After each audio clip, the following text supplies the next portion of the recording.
గారు stem cell transplantation అంటే ఏంటి? స్టెమ్ సెల్స్ని మనం తెలుగులో మూల కణాలు అంటామండి.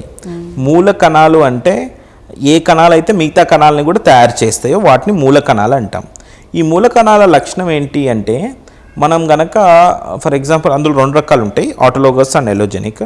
మనం గనక ఆ మూల కణాలని బయటికి తీసి ప్రిజర్వ్ చేస్తే మన బాడీలో కణాలు అన్నీ పోయినా మళ్ళీ మూల కణాలు ఎక్కేయటం వల్ల మళ్ళీ పెరిగే ఉంటుంది, మళ్ళీ మన బాడీ ఇమ్యూన్ సిస్టమ్ రెస్టోర్ అవుతుంది. ఏమవుతుందంటే మన కీమోథెరపీ ఇస్తే కణాలు తగ్గిపోతాయి. అలా బాగా తగ్గిపోతే బాడీకి ఎఫెక్ట్ పడుతుంది కదా. సో దానికి ముందు జాగ్రత్తగా మనమే మన కణాలని బయటికి తీసుకొచ్చి స్టోర్ చేసుకొని కీమోథెరపీ ఇచ్చి మళ్ళీ ఎక్కిస్తాం అన్నమాట. అలా ఎక్కియటాన్ని స్టెమ్ సెల్ ట్రాన్స్ప్లాంటేషన్ అంటారు. ఈ విధానాన్ని వాళ్ళ కణం వాళ్ళకే ఎక్కిస్తేనేమో ఆటోలోగస్ స్టెమ్ సెల్ ట్రాన్స్ప్లాంటేషన్ అంటారు. వేరే కణాలని వాళ్ళకి ఎక్కిస్తే ఎలోజెనిక్ స్టెమ్ సెల్ ట్రాన్స్ప్లాంటేషన్ అంటాం.